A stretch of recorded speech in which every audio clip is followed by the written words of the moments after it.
Foote.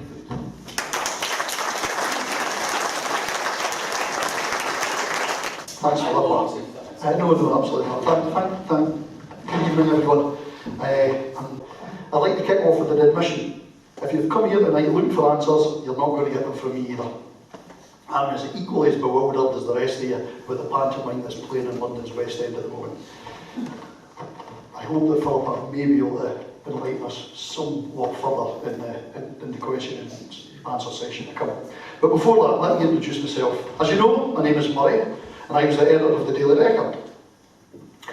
I've been clean now for 1 year.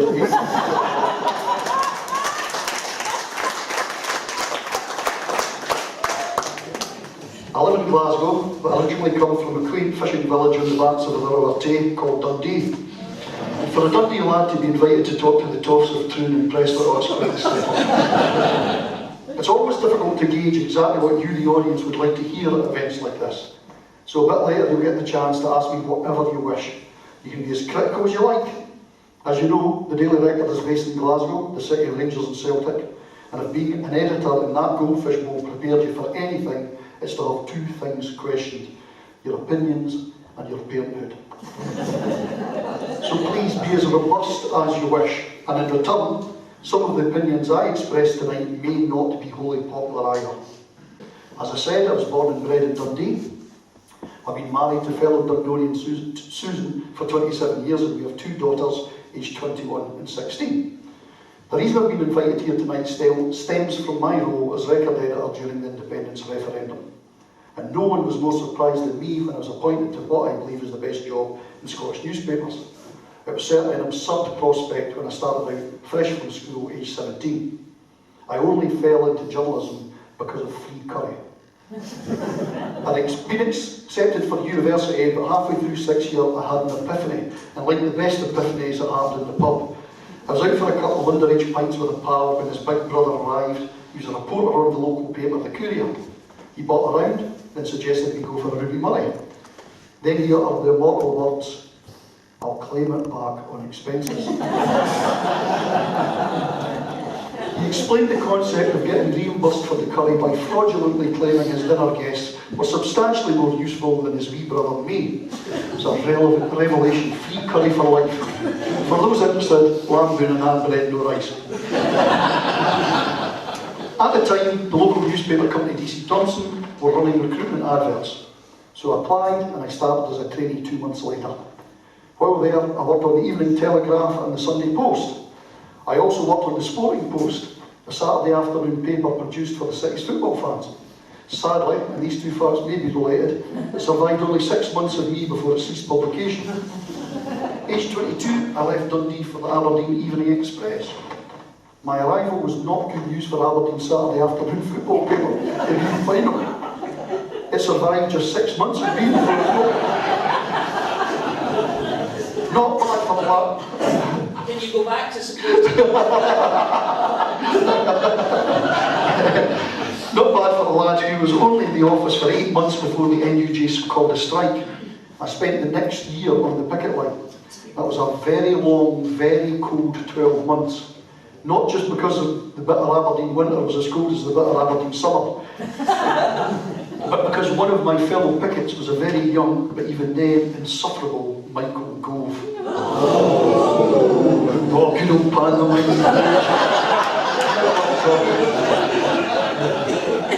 The next time you hear Gove publicly criticise the right of workers to withdraw their labour, remember, he spent a year on strike when poor industrial relations adversely affected him. A Tory minister on double standards, who'd have thunk it? After 12 months of acrimony on the picket line, I headed south and west to join the Daily Record. That was in 1991. My arrival coincided with the paper's highest daily sale of 900,000 copies a day. That is phenomenal in a country of 5 million people. There's a certificate on the wall of the editor's office from the Guinness Book of Records saying the Record had the highest verifiable penetration of any newspaper in the world at the time. 44.6% of the adult population of Scotland read the Record every day. Then I arrived. Sales started to plummet and I've not stopped going since. So much so but my wife bought a wee water spout for the garden we named it Circulation Falls. In February 2014, 7 months before the referendum, I was appointed record editor, and I stayed in that role for 4 years until March last year when I was finally paroled. Since then, I've accepted a few invitations to a number of Yes events. I'm asked because of my involvement in the famous, or depending on your perspective, infamous, promise of further devolution of the vow. I'll bite the bullet and address that shortly. But first, I wish to explain my motivation for publicly declaring support for independence. And it brings me to my second admission of the night. I am here under false pretences. Despite what you think, I have always supported Scottish independence. But outside of close family and friends, I never publicly declared my position. As a journalist, it was important that I maintained a public neutrality. And as editor, you become the guardian of the paper's past, present and future.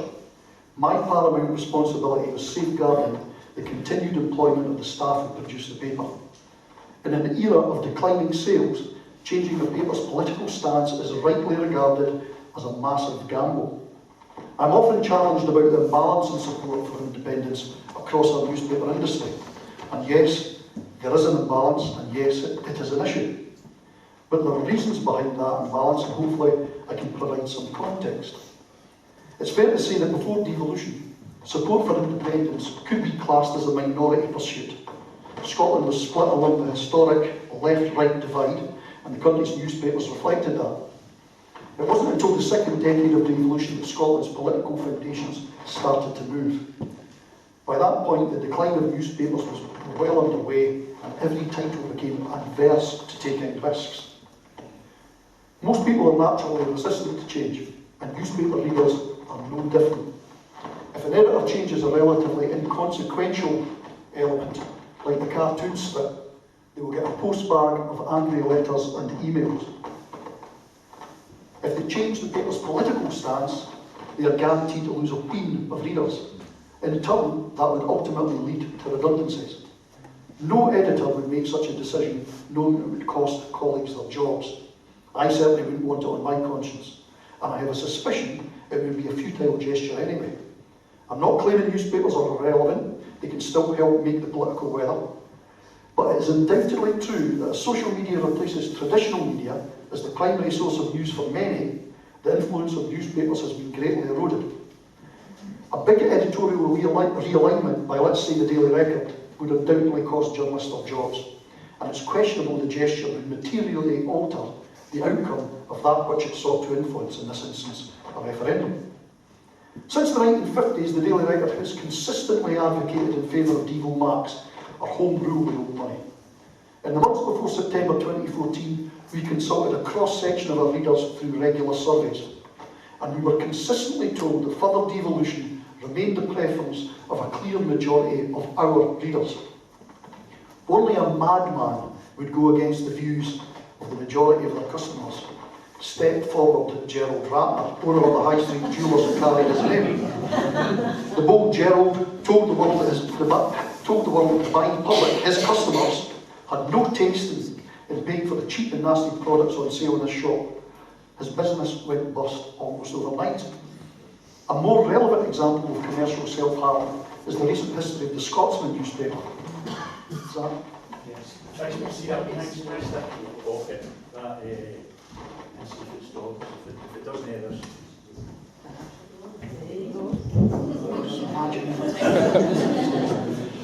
Not so long ago, the Scotsman was widely regarded as an accurate barometer of the opinion of Scotland's middle class, a key electoral demographic. Families had bought the Scotsman for generations because it reflected their beliefs and aspirations. It was broadly left of centre, pro-devolution and curious about the potential of Scottish independence. That all changed when Andrew Neil, the now BBC presenter, arrived as publisher in the mid-1990s. It's behind me. Paisley-born Neil had made his name on the Murdoch Sunday Times, and his politics at the time were known to be slightly to the right of Attila the Hun. He He joined the Scotsman under the ownership of the Barclay brothers, the weird, reclusive right-wing billionaires who are now the proprietors of Boris Johnson's in-house magazine, The Daily Telegraph. Overnight, Neil changed the Scotsman's stance. He made it right-wing, anti-trades union, and uncritically pro the Union of Great Britain. Almost immediately it became obvious the move was a disaster. The editorial team quickly passed a vote of no confidence in his leadership while they watched in despair as sales tumbled. The circulation never recovered and the Scotsman has toiled terribly since. So much so that a few months back, the owners took the immoral step of reneging on historic pension commitments to make the business more attractive to new buyers. For subsequent newspaper editors, Andrew Neil and his stewardship of the Scotsman stands as a brilliant example of what not to do. Changing the political stance to mirror the beliefs of the publisher rather than the beliefs of the paying customers is the definition of vanity publishing.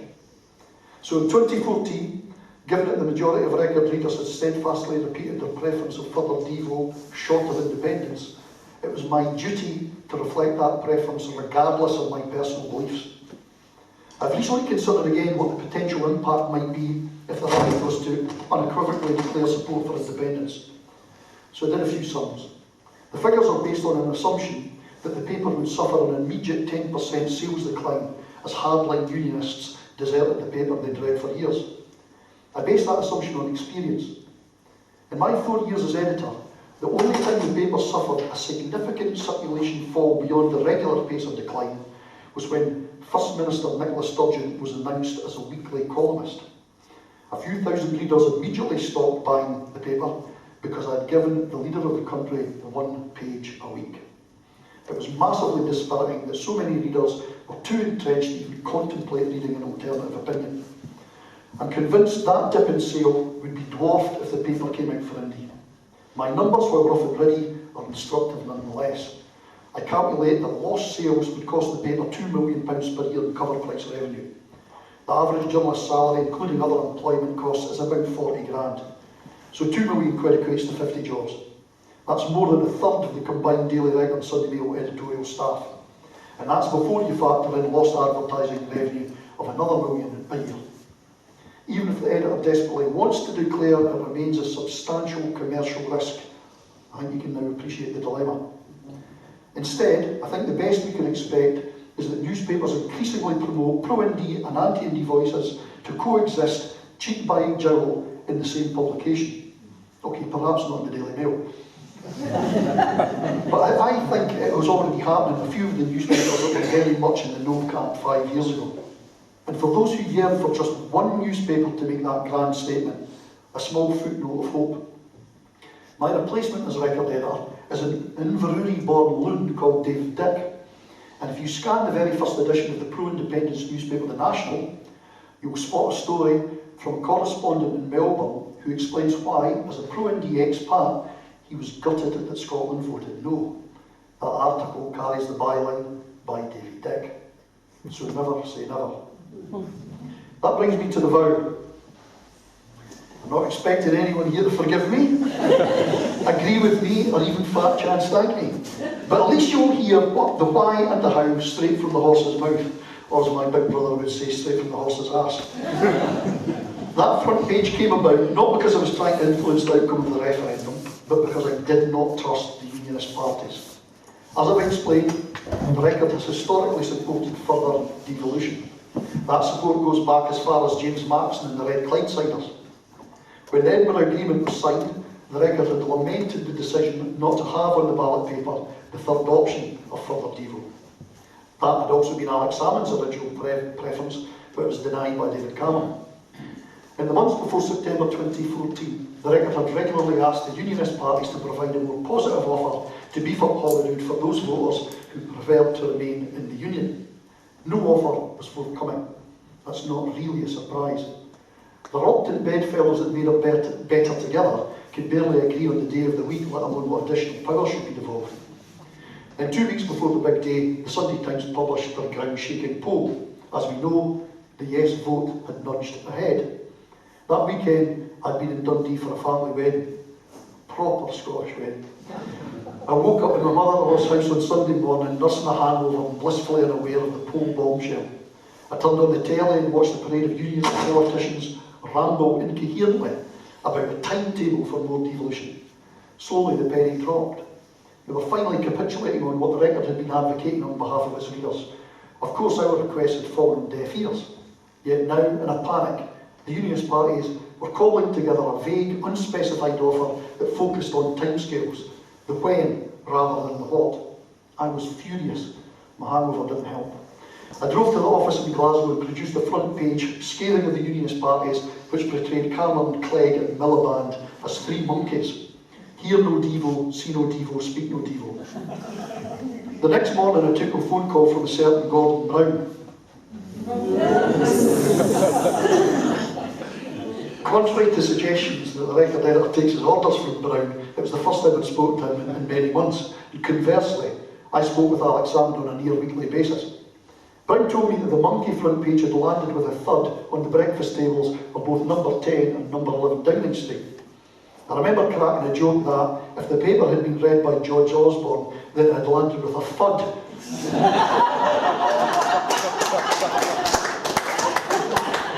Gordon didn't laugh. He doesn't do either. Anyway, I have no doubts his call was just to blow smoke up my fundament. In reality, it was the poll that had landed with a thud and sent him into panic mode. However, Brown told me that Cameron had asked him to take a more prominent role in the last 2 weeks of the campaign, and he hung up with the offer that if I needed anything for the paper, I should get in touch. Later that morning, I convened my usual editorial conference. Again, this may come as a surprise, but the Records staff was, like the country in general, split down the middle on the indie question. And the executive team of department heads and assistant editors who come to conference were actually marginally pro-indie. That morning, I asked them if anyone believed that the mythical timetable would be honoured should Scotland vote no. There were a dozen people around the table, to a woman and a man, regardless of their personal politics. They all shook their heads. No, they didn't believe a word of it. I had an idea. Fresh in the memory was the crushing lesson Nick Clegg had learned from breaking a very public personal promise. Prior to the general election in 2010, Clegg had signed a pledge to scrap tuition fees. But when David Cameron offered him Deputy Prime Minister, Clegg folded quicker than the Scottish Tory MP. At the 2017 general election, that broken promise cost Clegg his political career, and his party was all that went out. Not that it worked out badly for Clegg, he's now trousering a reputed £1 million from Facebook. Although quite why they did that's the ongoing issue of trust beats me. Anyway, my plan was to get the three unionist parties, one of whom would form the next government, to put their names on a binding promise to beef up devolution. It was designed as an insurance policy against backsliding on their commitment. They dared not repeat Nick Clegg's mistake. I contacted Brown with my suggestion and insisted the words would not be my words. Instead, they had to come from and be agreed by all three leaders. I had two requests. It should guarantee the continuation of the Barnett formula, and they should also sign it. Brown said he would get Cameron on board. I would convince Miliband, and Clegg would fall into line. My phone call with Miliband to discuss what was effectively a change to Britain's constitution was a bit surreal. He called while I was in the garden cutting the grass, wearing scruffy jogging bottoms and the t-shirt I wear for painting ceilings. Fair play to Miliband, he tried to use his signing of the vow as leverage to get the Record to publish a big vote no front page on the morning of September 18. I told him he could sign or not sign, that was up to him. But I would never tell my readers how they should vote on such a monumental question. And there was another tricky moment when he complained about being made into a monkey on that front page, but he still signed. The agreed draft of the vow was sent to me by email from a verified Better Together account on Friday, September the 12th. It was the first time I had read its contents. Again, I stressed they were not my words, they were the words agreed by the three party leaders. It did reference Barnett funding, and I suspect Gordon Brown had a big hand in drafting it. The parliamentary officers of the three leaders also emailed electronic versions of their signatures, so the country knew they had collectively agreed the promise. The plan was to publish the following Monday. However, late on Friday night, news broke that ISIS had murdered Scottish hostage David Haines. It would have been disrespectful not to give prominence to his death in Monday morning's paper. So publication of the vow was delayed for 24 hours, finally going to print on Tuesday, September the 16th. Here we go with another unpopular opinion. I know in some quarters it's regarded as heresy to agree with Alex Salmond.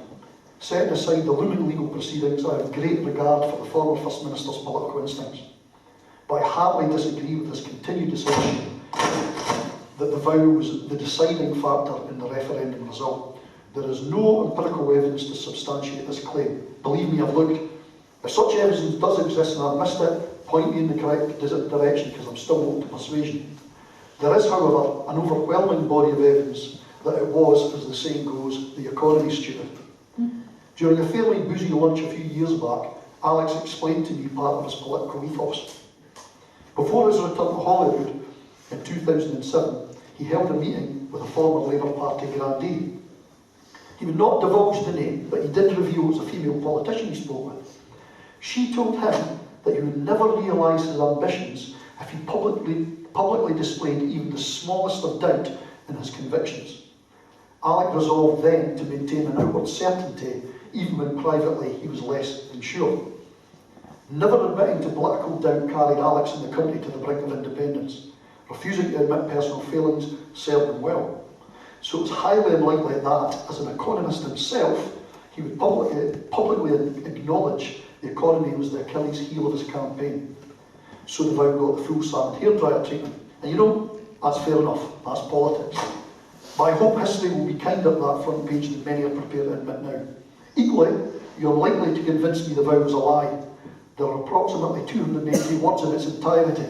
Not one of them reference Home Rule, Devo Max, or federalism, but you would be forgiven for thinking it does. Again, Salmon did a very good job of conflating the vow with an entirely separate thing, and that was federalism, as voiced by Gordon Brown. But Brown was then just a backbench Fife MP, yesterday's man, a few short months away from leaving frontline politics altogether. He had absolutely no authority to deliver any such thing. So what did the vow deliver? I quote, "The single biggest transfer of powers from Westminster to Holyrood since the start of devolution 20 years ago." These are not my words, they are the words of Scottish Health Secretary Jean Freeman. Sure, I agree the Smith Commission could and should have gone further. But to describe the additional powers which were devolved as inconsequential simply does not survive unbiased scrutiny. The SNP's reaction to the unveiling of the Smith Commission in November 2014 were both predictable and understandable. Again, fair enough, it's the nature of politics to demand more. John Swinney and Linda Fabiani joined the Commission, hoping for a form of independence light, but the Commission simply could not deliver what the SNP wanted for one overriding reason. The country had just voted to reject it 2 months previously. Earlier this year, Nicola Sturgeon pulled what I think is a masterstroke, throwing down the gauntlet to the Unionist parties to sign up for Smith Commission Part 2. It put them all on the back foot. The First Minister knows that gradualism has worked well for the SNP. Further powers allow her to display further competence in further elements of government. Steady as she goes and don't scare the horses. Sure, the gradualist strategy is more evolution than revolution, and for those impatient for independence, I'm sure it does not represent quick enough change. But if it reassures soft no voters, bring it on. If it represents yet another advance on the march to independence, bring it on. And don't tell me the ability to create a raft of new social security benefits that resulted from the Smith Commission is not a good thing. Take just one. The carers allowance, for example. It not only puts much needed cash in the pockets of folk who care for their relatives, it also tells those self-same carers that the nation appreciates the sacrifices they are making. If the vow was a lie, does that mean that the extra cash and the appreciation these carers receive is also a lie? Of course it's not. Furthermore, I speak regularly on the phone with a pal called Ewan Gunn. For years, Ewan was the Scottish organiser of the food bank charity, the Trussell Trust. He witnessed firsthand the damage our vindictive Westminster government has inflicted on families.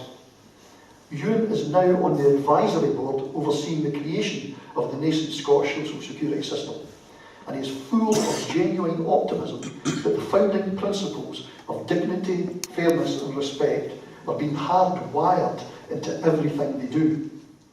The devolution of some elements of social security provides Scotland with the opportunity to take an entirely different approach, to replace the cynical Westminster system with a distinct Scottish system that helps people in need, not hound them to their deaths.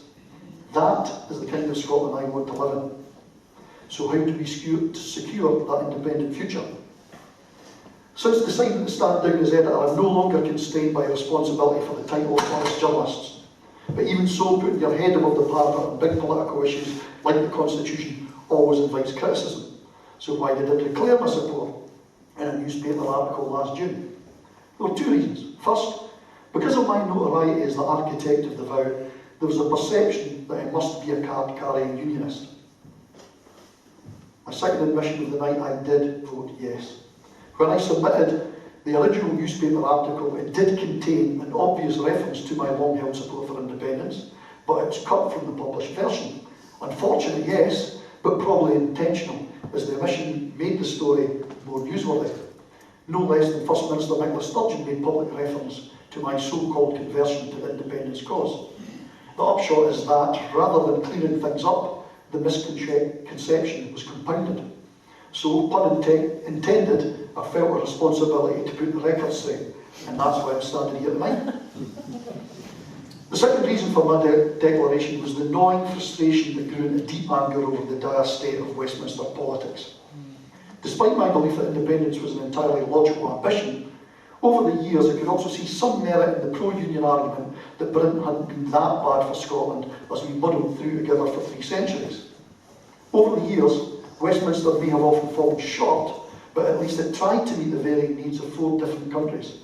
Partly that was because many prominent Scots played big roles in shaping Britain. But today, from my perspective, Westminster has never felt more far away or more detached from Scotland, its people and our future needs. You may be pro-leave, you may be a Remainer, but we can all agree the endless Brexit saga is a catastrophe. After a decade of austerity, we now witness billions of pounds being wasted through incompetence and ideology. And 3 years on from the vote, the path to inadequate resolution is still far from obvious. Meanwhile, we continue to witness the conventions of Scotland's long-awaited and hard-won devolution being sacrificed on the altar of Tory self-preservation. The core principles of representative democracy are no longer honoured at Westminster. Since Johnson became Prime Minister, government contempt for truth and honesty has become increasingly shameless. Consecutive Scots secretaries, supposedly Scotland's man in the Cabinet, have repeated astonishing commitments to block any future Section 30 requests, regardless of the current mandate or any renewed mandate in the future. That breathtaking disregard for democracy was also Ruth Davidson's parting gift when she stood down as leader. Despite having previously stated that Westminster should never obstruct a democratic mandate for a second referendum, Ruth doubled down on the new Tory mantra. She insisted that regardless of what Scotland decides at the ballot box, she would always argue against the second Section 30 order. That position can't possibly survive contact with reality. And who suspected Ruth would have more faces than the town clock? Clearly not the public relations numpties burning her 50 grand for 24 days' work. That is a hefty, hefty price for advice from a woman whose opinions change with the tide. Now, another unpopular opinion. Ruth Davidson is good fun on a night out. I fundamentally disagree with the ideology of the party she represents, and I take her political commitments with a snowplough of salt. But it does not necessarily follow that I shouldn't enjoy her company over a beer or two. Keep your friends close and your enemies closer. And she can be very indiscreet. You really ought to hear what she says privately about Boris Johnson. She says it publicly. No, well, she doesn't. But when it comes to politics, the truth with Ruth and the rest of us Scottish Tories is simple. If they're not railing against independence, they have nothing constructive to offer. Sure, the Tory star has risen because of the very real prospect of independence, but the grotesque spectacle of Johnson number 10 has killed any remote prospect of Jackson Carroll getting his hands on the keys to Bute House. Conversely, the dark cloud that is Johnson's premiership may yet deliver a silver lining. More and more soft no voters are now thinking enough, and about time too. We've been spectacularly well served by successive Tory Prime Ministers who've pursued and implemented policies detrimental to the well-being of so many Scots, and there is absolutely no prospect of an improvement anytime soon. The ramifications will affect generations to come if we remain shackled to this morally bankrupt regime. Even if the current EU deal is passed, things will get worse. And Jeremy Corbyn and Richard Leonard's burst ball of the Labour Party offer no prospect of salvation. The imminent general election will not break these shackles, but a resounding SNP victory in Scotland will be a powerful signal of our intent to leave. There's still part of me troubled by abandoning the rest of Brexit to Westminster. I retain a sympathy for their needs, but too many of our fellow Brits appear either unwilling or incapable of helping themselves. England may elect Boris Johnson or Nigel Farage or Tommy Robinson. Scotland won't, and fortunately, we have an alternative. Ultimately, it's why I felt compelled to publicly declare my support for independence last year. I'm not conceited enough to believe that voicing my opinion would change a single mind, nor do I regard independence as a magic bullet, a one-size-fits-all cure for Scotland's ills. It's not, but I believe it's a substantially better prospect than anything else on offer from within the Union. Crucially, I believe it's the best option for my daughter's futures. For me, independence is about autonomy, about allowing Scotland to meet success and failure on its own merit and not point a finger of blame at anyone else. I've reconciled it with herald good and bad, but I trust this country to solve the problems that will doubtless come our way. If other countries can, it's inconceivable that Scotland can't. In the 4 years since 2014, numerous events have reinforced my thinking. Some, like Brexit and Boris, have been negative, but there have been positive changes as well, like the SNP's Growth Commission. Not because it provides all the solutions. In fact, it does anything but that. Yes, it has flaws, and there are many within the wider independence movement who are troubled by some of its core recommendations, particularly around currency. Despite those differing opinions, we now know the plan is to use sterling as the initial currency of an independent Scotland. The how and the when we transition to a separate Scottish currency will continue to be debated. I think that debate is healthy as well as democratic. And it confirms that you don't need to agree with all of the Growth Commission's recommendations to appreciate its contribution. At its core is an intrinsic honesty about the economic challenges and opportunities facing a fledgling independent Scotland. That stands in contrast to the 2014 White Paper, Scotland's Future. I have a copy of that White Paper signed and given me by Alex Salmond. Through use, it's well thumbed, and it contains barely an if, a but, or a maybe about those economic challenges. When amongst other unknowns, a chunky part of your income is dependent on a hugely valuable yet volatile natural resource like oil, there just has to be more ifs and buts. Again, a product of Salmond's philosophy to admit no weakness. But I believe these nagging doubts about the honesty of that prospectus rang alarm bells for undecided voters. They were not reassured enough to take that leap, so they voted for the status quo. Crucially, Wilson's report recognises independence would herald financial challenges if we are to maintain current levels of public spending. It does not promise an immediate land of milk and honey. That honesty reassures me, and I believe it will reassure soft no voters too. No doubt everyone in this room will argue that 5 years ago, the Unionist side were strangers to truth and honesty. And of course, you'll all be correct. Promises made over our continued membership of the European Union and the request that Scotland leads, not leaves the Union, are just two glaring examples. Promises over which the entire Conservative Party appear to have developed selective amnesia. But if the Yes campaign wishes to convince those who voted no in 2014 to change their mind, honesty over those financial realities must be at the core of every debate. Andrew Wilson's report is also ambitious. We know this is a country of incredible natural resources, with a population renowned for resilience and ingenuity. We already have the building blocks to create a successful independent nation. But that doesn't mean there will be no bumps in the road. And like the Growth Commission, we must be prepared to admit there will be bumps. You in this room are the very people politicians like Philip are who rely on to make the case for independence, with your family, friends, neighbours and workmates who remain unconvinced. So along with honesty, I offer two words of guidance: relentless optimism. Whatever argument you're making, be relentlessly honest and relentlessly optimistic. People want to believe in a better future. They want to believe that Boris Johnson is not as good as it gets. But they need to be convinced your way is the right way, and they can be convinced. But relentless, honest optimism is not just about winning the war. It's also about securing the peace. We've witnessed from Brexit how lying your way to victory creates bitter divisions that are impossible to heal. And I, for one, do not wish to wake up sometime in the future, on the first day of an independent Scotland, to a nation irreparably split by animosity and allegations of illegality, cheating and dishonesty. Such rancour and division would hobble Scotland, and the bright horizons promised by independence could be clouded for generations. I understand get-togethers like tonight are important for maintaining momentum and enthusiasm, apart from listening to me, and I might be wrong, but I'm going to take a guess that there are very few, if any, no voters here tonight. That has to change if we are to win. We can't just talk to ourselves. So I suggest it becomes the ambition of everyone here to identify a friend or colleague that's currently no but could possibly be persuaded. Bring them along to nights like this. Bribe them with free gin if you must. But get their bums on seats. Let them listen to you and, crucially, listen to them. A golden rule of politics is that in order to persuade people to shift position, you must first stand with them where they are. Only then can you hope to guide them to where you want them to be. That takes me neatly onto a hobby horse of mine. I've done a number of talks like this now, and I always return to the same theme. Stop abusing undecided or no voters. I'm not suggesting it's a tactic employed by anyone in this room, but if you see it, call it out.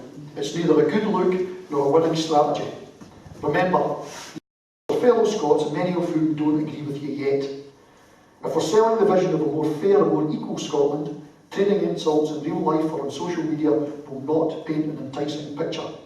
We need them to walk with us to complete that journey, and abuse will not convert a single soul.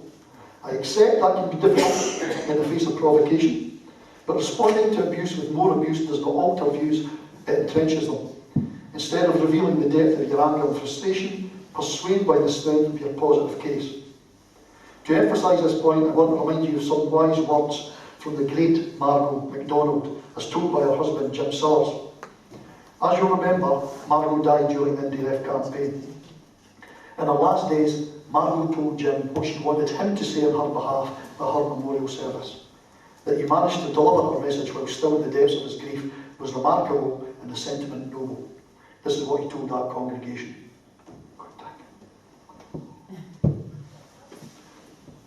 In my final remarks, I bring a message from Margot for all engaged in this campaign. There will be harsh statements on both sides. The debate will be fierce. There will be verbal wounds inflicted. But if we conduct ourselves the Margot MacDonald way, the divisions will be much easier to heal. The Margot MacDonald way is to recognise that you are dealing with opponents, not enemies. Not with ogres, but people with whom you can disagree, but must do so without malice, and where the exercise of mutual respect is a civilised corrective to uncivilised abuse, an abuse which can so easily mutate into intense and irreversible corrosive dislike. Margot wasn't a saint, she was human. If she could refuse to sunder friendships with people who fundamentally opposed her on the issue upon which she spent her life, then so can we all. If she could debate without venom, so can we all. If she could respect the right of the other side to their opinions, so can we all. That's what Margot wanted me to say. Thank you, Margot and Jim. In the current febrile atmosphere where aggressive and pejorative language has become dangerously normalised, and in light of this week's poll that half of voters believe violence against politicians is acceptable, these words are important. Margot and Jim's advice was correct then, it's correct now, and it will be correct when that second referendum is called. So be robust, be persuasive, be passionate, but let's not make enemies of our fellow Scots, let's make allies. At the time, Jim's impassioned plea on behalf of his beloved Margot struck a chord with me. It was, in essence, the sentiment I tried to impart on the front page of the Daily Record on the morning of September 18, 2014. The words I eventually opted to publish were not my words, but the words of perhaps the greatest ever Scot. Coincidentally, they were also the words sung by Sheena Wellington on the day the Scottish Parliament in 1999 reconvened for the first time in almost 300 centuries. And it's fitting that I refer to them here in the heart of his Ayrshire stomping ground. For Allah and Allah it's coming yet for Allah, that man to man the world o'er shall brothers be for Allah. The words of Robert Burns speak of unity. They are words we must heed if we are to enjoy the fruits of a country not bitterly split but united by the opportunities of independence. The responsibility to deliver that united, independent Scotland lies with all of you, so no pressure then. To that end, I'll finish with what I hope are the inspiring words of another fine Scot, a man I mentioned earlier, Red Clydesider James Maxson. He may at the time have been speaking of home rule, but the sentiment is equally as appropriate for independence. He said, "Give us our Parliament in Scotland. Set it up next year. We will start with no traditions, we will start with ideals. Men and women will spend their whole energy, their whole brain power, their whole courage and their whole soul in making Scotland into a country in which we can take people from all nations of the earth and say, this is our land, this is our Scotland, these are our people, these are our men, our works, our women, our children. Can you beat it?" Maxson spoke these words 100 years ago, and the answer is still the same. No, John, you can't beat it. So good luck, folks, and thanks for listening.